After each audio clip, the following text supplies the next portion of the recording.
Hello my dear स्वीटहार्ट्स, कैसे हैं आप सब। आई होप आप सब बढ़िया ही होंगे। और अभी तक आपने इसका प्रीवियस पार्ट नहीं सुना है तो सुनकर आइए, तब तक हम आगे बढ़ते हैं। तो आद्या ने आरव की बर्थडे पार्टी बहुत अच्छे से ऑर्गेनाइज़ की थी, जिससे आरव तो खुश था ही, साथ में आरुषि भी बहुत खुश थी, क्योंकि उसे आद्या का ये जेस्चर काफ़ी पसंद आया था। अब आरुषि आद्या को थैंक्स कहना चाह रही थी, लेकिन आद्या उससे ज़्यादा इंटरेक्ट नहीं कर रही थी। वो कार में एकदम शांत थी। तो आरुषि को ये थोड़ा अजीब लगता है, क्योंकि आद्या उसे किसी ना किसी बात पर या फिर कुछ बोल देती थी, या तो फिर उसे परेशान करती थी। पर आद्या आज ऐसा कुछ भी नहीं कर रही थी, जिसकी वजह से आरुषि को बिल्कुल अच्छा नहीं लग रहा था, क्योंकि वो उसे थैंक्स भी नहीं बोल पा रही थी। अब ये लोग घर पहुंच जाते हैं। रिशु आद्या और आरुषि को गुड नाइट विश करती है और वहाँ से चली जाती है। देन आद्या वो भी अपने रूम में चली जाती है और आरुषि दादी से मिलकर उन्हें सब बताकर वो भी अपने रूम में चली जाती है। आरुषि रूम में जाकर देखती है कि आद्या बैल्कनी में चेयर पर बैठकर स्मोक कर रही है। आरुषि ज़्यादा ध्यान नहीं देती, वो अपने कबर्ड से कपड़े लेती है और चेंज करने के लिए चली जाती है। जब आरुषि फ्रेश होकर बाहर आती है तो वो देखती है कि आद्या अपने बेड पर लेट चुकी है। देन आरुषि भी बेड पर चली जाती है। वो आद्या की ओर देखती है और फिर कहती है, आद्या, thank you so much.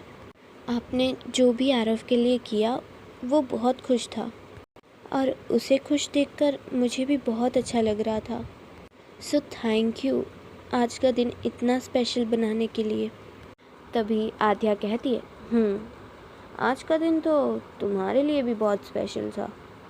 Arushi को लगता है कि आद्या उसे आरव की बर्थडे के लिए कह रही है। तो आरुषि स्माइल करती है और कहती है, हाँ, मेरे लिए तो आज का दिन बहुत स्पेशल था।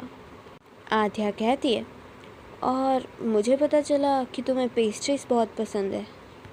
आद्या ने तो देखा हुआ था कि किस तरीके से देव आरुषि को पेस्ट्री खिला रहा है, और साथ में उसके लिप्स को टच करके उसे अपनी थंब से क्लीन कर रहा था, जिसे देखकर आद्या को बहुत ही ज़्यादा गुस्सा आया था। यहाँ आरुषि थोड़ा कंफ्यूज होती है कि आद्या सडनली ऐसे क्यों बात कर रही है, क्योंकि ना तो उसे देव के बारे में पता है, ना तो उसके इंटेंशन के बारे में। ये कि आद्या ने देव को ये सब करते हुए देखा था। आरुषि थोड़ा कंफ्यूज होते हुए कहती है, हाँ, मतलब नहीं, I mean, मुझे पहले पसंद था, लेकिन अब इतना नहीं पसंद है। देन आद्या उसे कुछ नहीं कहती, वो टर्न करके लेट जाती है। आरुषि को थोड़ा अजीब तो लगता है, लेकिन वो ज़्यादा ध्यान नहीं देती। देन आरुषि भी टर्न करके सो जाती है। नेक्स्ट मॉर्निंग आद्या थोड़ा जल्दी उठ जाती है। वो देखती है कि आरुषि उसकी साइड में ही लेटी हुई है। देन आद्या उठती है और उठकर फ्रेश होने के लिए चली जाती है। आज आद्या जल्दी ही रेडी होकर अपने ऑफिस चली जाती है।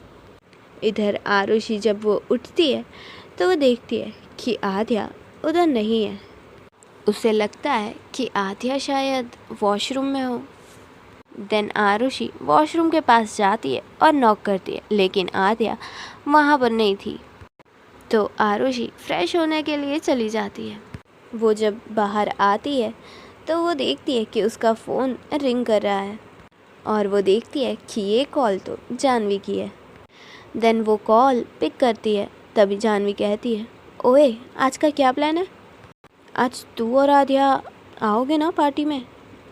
तो आरुषि कहती है, जाएंगे।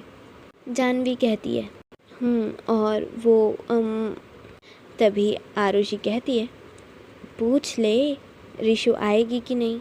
जानवी कहती है, नहीं यार, ऐसा नहीं है, मैं तो बस ऐसे ही। आरुषि कहती है, अब ज़्यादा बन मत, मुझे पता है क्या चल रहा है तेरे मन में।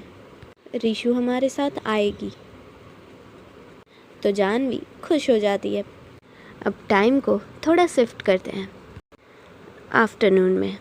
यहाँ देव आद्या को कॉल करता है और कहता है, हेलो आद्या, मैंने बस आपको रिमाइंड कराने के लिए कॉल किया है, आप आ रही हैं ना मेरी पार्टी में? तो आद्या एक स्माइल करती है और कहती है, ऑफ कोर्स मिस्टर देव, मैं ज़रूर आऊँगी।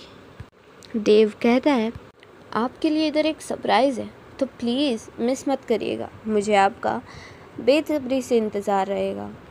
तभी आद्या एक स्माइल करती है और फिर कहती है, क्या बात है मिस्टर देव, जब से आप मुझे मिले हैं तब से आप कुछ ज़्यादा ही सरप्राइज़ दे रहे हैं, ज़रा संभल कर, अगर मैंने आपको सरप्राइज़ दिया तो आप हैंडल नहीं कर पाएंगे।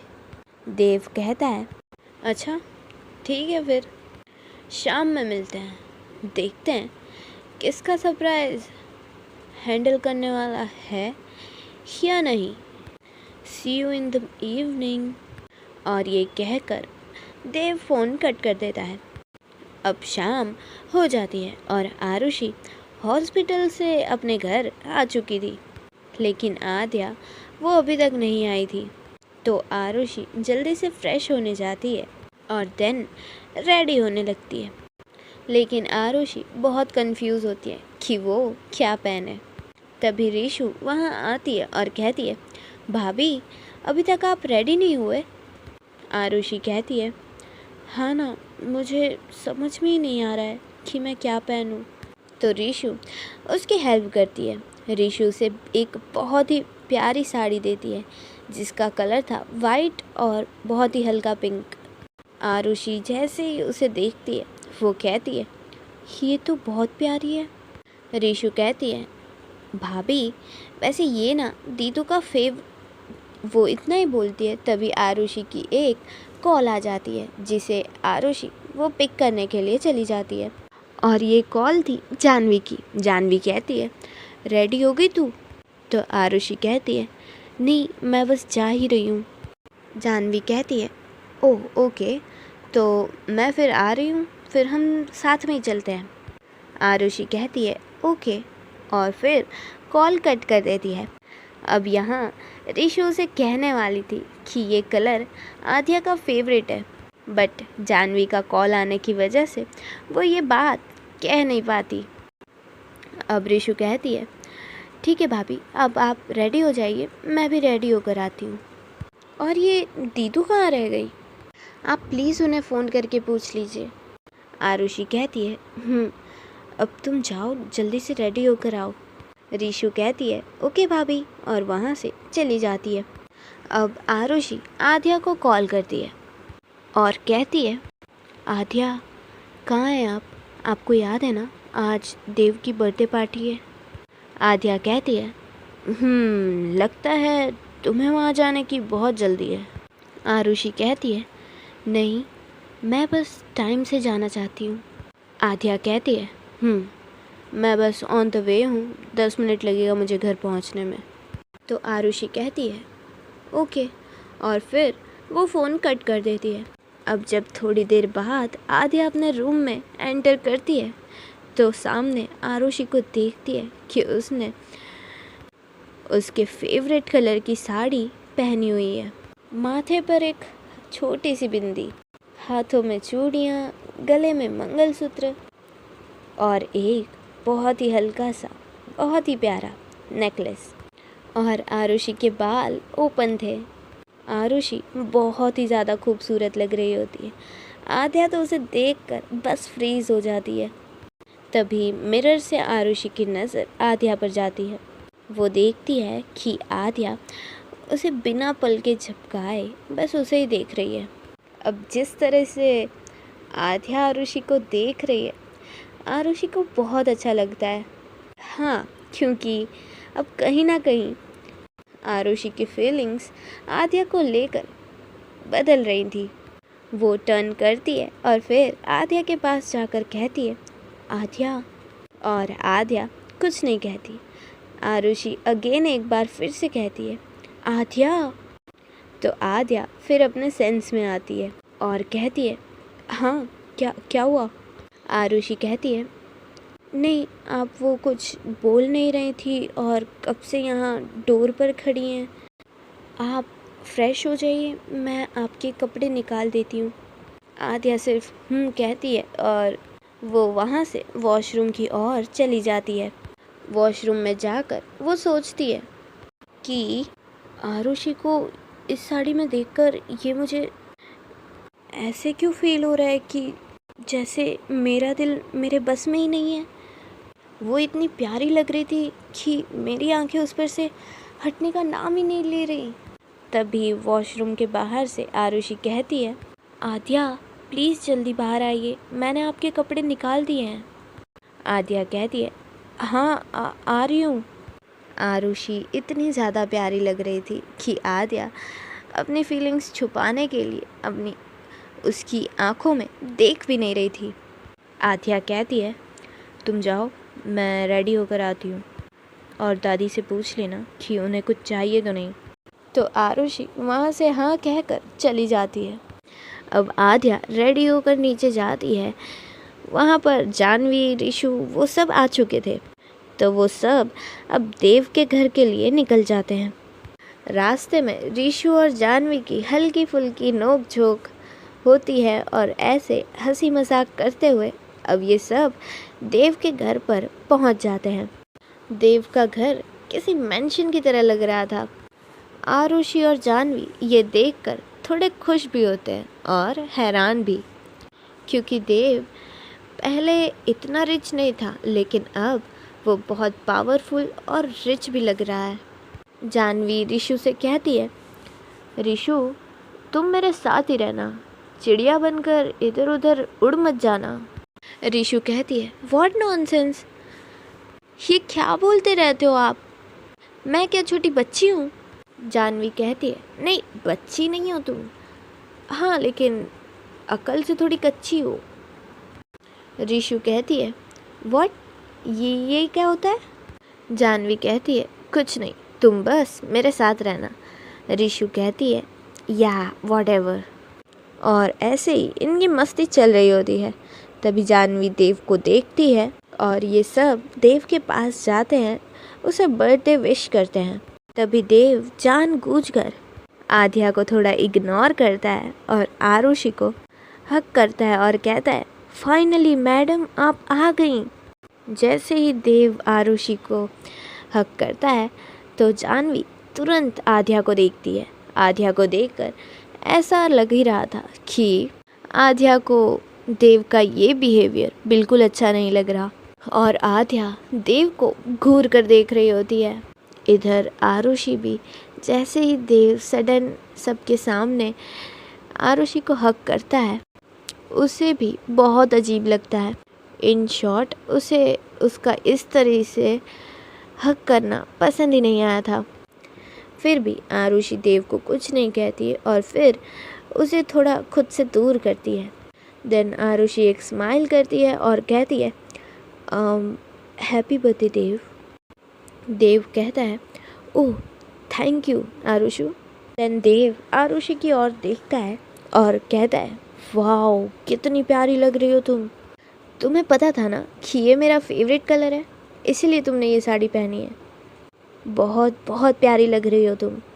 अब जैसे ही देव इस तरीके से बात करने लगता है तो आद्या एक नज़र आरुषि को देखती है और वहाँ से दूसरी साइड चली जाती है। आरुषि को ये अच्छा नहीं लगता, क्योंकि आरुषि कहीं ना कहीं आद्या के मुंह से अपनी तारीफ सुनना चाहती थी। आद्या के जाते ही आरुषि देव से कहती है, देव प्लीज़ बिहेव योरसेल्फ। अब हम कॉलेज में नहीं हैं, मेरी शादी हो चुकी है और तुम अगर मेरी पार्टनर के सामने ऐसे बिहेव करोगे तो वो क्या सोचेगी हमारी दोस्ती के बारे में। अब यहाँ देव जैसे ही आरुषि से ये सब सुनता है तो उसे लगता है कहीं आरुषि को उसकी इंटेंशंस के बारे में पता ना चल जाए, इसीलिए वो खुद को थोड़ा चेंज करता है। आई मीन अपनी टोन और अपनी बॉडी लैंग्वेज को चेंज करता है और कहता है, आई एम सॉरी आरुषि, मेरा वो इरादा नहीं था। तुम तो जानती हो कि मैं कैसा हूँ, मैं बस अब मस्ती कर रहा था। और अगर तुम्हें मेरी किसी भी बात का या मेरे किसी भी बिहेवियर का हर्ट हुआ हो तो मैं सॉरी बोलता हूँ, वो भी कान पकड़ के। और अभी जाकर मैं आध्या से भी माफ़ी मांगूंगा। I am really very sorry. अब देव का बार बार इस तरीके से माफ़ी मांगना आरुषि को कुछ अच्छा नहीं लगता। तो आरुषि एक स्माइल करती है और कहती है, it's okay Dev, we are friends ना, प्लीज़ तुम सॉरी मत बोलो, जस्ट चिल, तुम अपनी पार्टी एंजॉय करो। आरुषि के ऐसा कहने पर देव एक स्माइल करता है और मन में सोचता है कि थैंक गॉड इसके मन से वो बात निकल गई। और आरुषि मेरी जान, पार्टी तो मैं करूँगा ही, क्योंकि आज मेरा बर्थडे गिफ्ट के रूप में तुम मुझे मिलोगी, और वो भी मेरी बाहों में। ओके देन गाइस, आज के लिए बस इतना ही। मिलते हैं आपसे कल। और हाँ, सब्सक्राइब करना मत भूलिएगा, लाइक शेयर कमेंट भी करके जाइएगा। ओके देन, बाय बाय, टाटा, राधे राधे।